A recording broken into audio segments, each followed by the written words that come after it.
And good morning, how are y'all doing? So let's dive into this zero fret situation. We're gonna go ahead and take some sandpaper and try to get this thing shaped down to more or less what we need to put on this gretsch and see if this thing is even gonna work. I don't even know. All right, so first things first is I'm gonna go ahead and get this length down. Just take a piece of flat sandpaper and just go like this.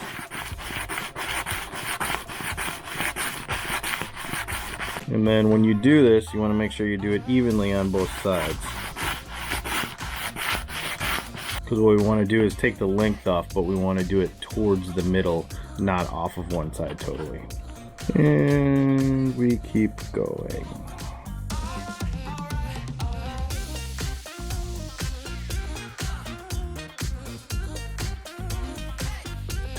Okay, so I'm pretty happy with the length of that. Now the other thing I want to check is the width, I think, because this sits down into a slot right here that we're going to probably have to take some width off of this nut.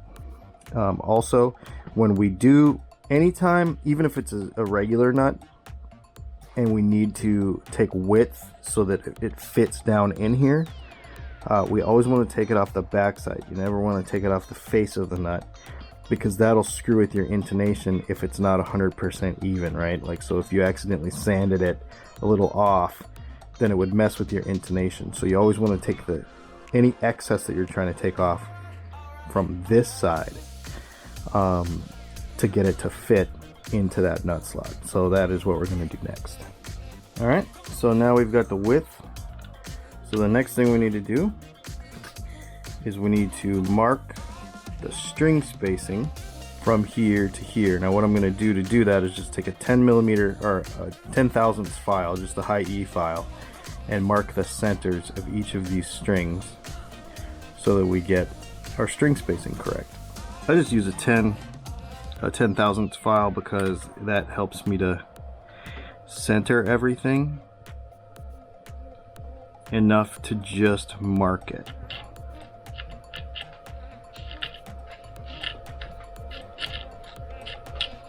Okay, so that string is marked.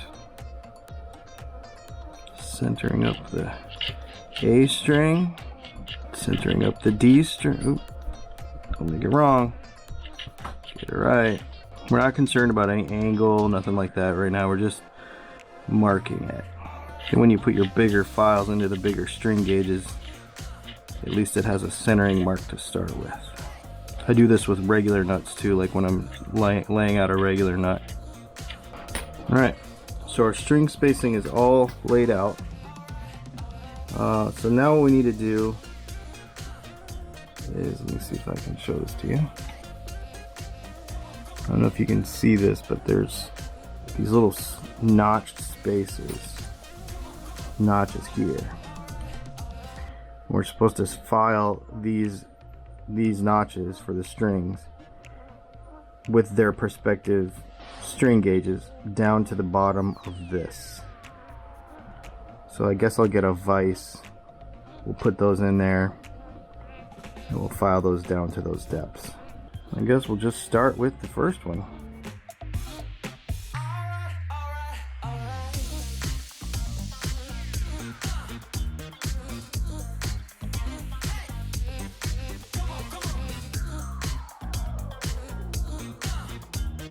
Alright, so I've never actually done this before. I've never set up one of these zero glide things before.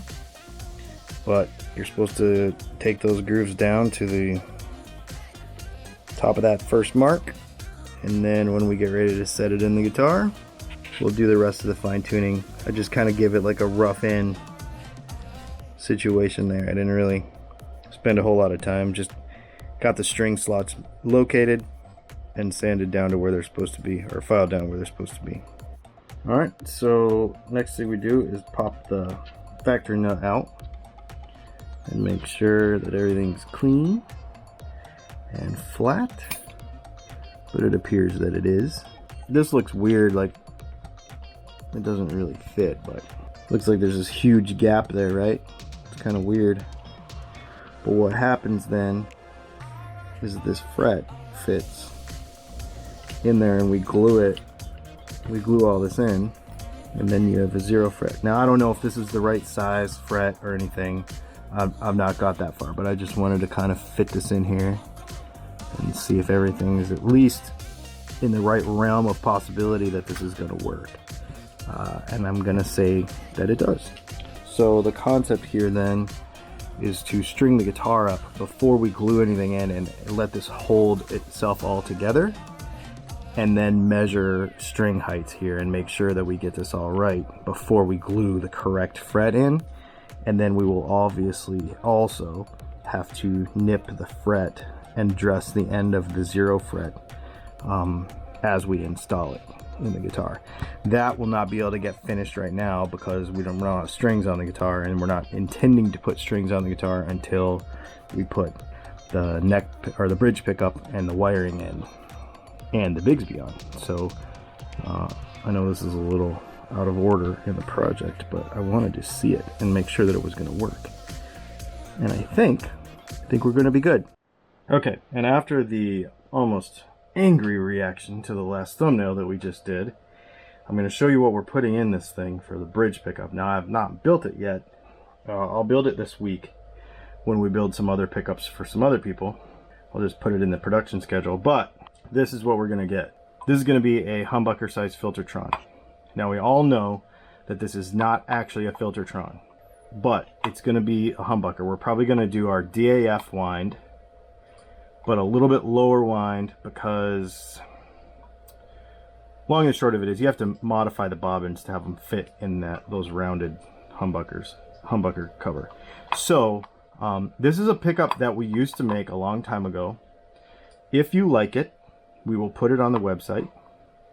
I think it will be $159, and we will put it on the website if you like it. So we're actually putting like our 2 most expensive pickups in this giveaway guitar, but I don't really care. I think it's kind of cool because that will totally match the look of the deal, and then having the Bigsby right here, and then I've got another surprise for you coming today. This thing is going to be legit gretsch. Super sick. Well, this is cool. So, I mean, you have to wear a mask some places. Like, we need to go to Costco. You have to wear a mask in Costco. So, one of my buddies makes these masks and sent me a bunch of them. 10safe.com. It's 10-safe.com. Are you gonna try it on? Yeah, I'm gonna try it on. He said they're washable, that they've got like 30 washes on some of them,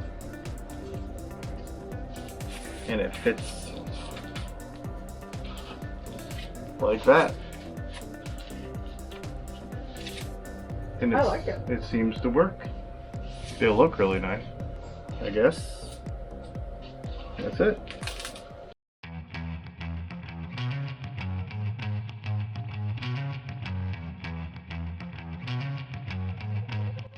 Grocery shopping is a little bit different when you get to just take your home with you. So who decides to take the motorhome to Chipotle to get dinner? This guy. Now we have to sit here and wait in line because they're only letting a couple people in at a time. But that's okay, because all we have to do is reach over here, fire up the generator, come back here, crank up some air conditioning, and boom. For Leslie. Leslie? Thank you. Super impatient people want to make a big deal out of that, but it's no big thing really. And we have dinner. One thing's a good idea to do if you're parking in a parking lot like this, is just take a walk around before you leave and make sure nobody's parked so close to you that it's become a problem. Because you have people that don't really get it, and they'll do things parked like this even though there's millions of spots around, and it makes it a little annoying. That's okay, they just don't know. So when I get back and I get everything set back up, we won't bore you with all that, you saw that last week. I did get a notification that I got a UPS package that is going, so we're gonna end the vlog with looking at some stuff that I think will sort out the bridge situation with the 40,000 subscriber giveaway guitar. Well, we'll see if it works. So that's what's happening when we get back from our Field trip. good word. Okay, so we got home, motorhome set all back up, everything's cool. I just got a package of parts, and this is a pick guard for a really cool project that we're doing. Single, or just a single humbucker. And then a bunch of parts for a bunch of work that we got going, a bunch of all kinds of stuff. But 40,000 subscriber giveaway guitar. I do have knobs for it in here, but this is what we all came to see. Just gonna cut this out of here without. It's a little on the tight side. All right, we're gonna go full gretsch. And we're gonna put one of these dudes on it, and what I'm gonna do is I'm gonna cut the bottom of it so that it fits the body, because this is arched. So we're gonna flatten it out, and then we're gonna make it basically so it's pinned. And I know it's a lot of work and it's probably a little bit unnecessary, but that's what we're gonna do. The cool part is it's, I think, 7/8 of an inch from the saddle to the bottom of the guitar, and it'll be a little bit lower than that. That'll give me some adjustability room. That'll give me some shim room in the neck for the Bigsby. So I know this is more work than probably it's worth, but man, it'll look cool and it'll work well. So, and I think what we'll be able to do is use the other roller bridge that we got on this bridge part and the roller bridge that we got, and it'll come out pretty awesome. Make sure you go to enter to win it at DylanContest.com, and stay tuned this week as we continue to work on this thing for my every day of the month video. Make sure you keep watching, make sure you subscribe and all that stuff. Thanks for hanging out, and I guess we will see you tomorrow.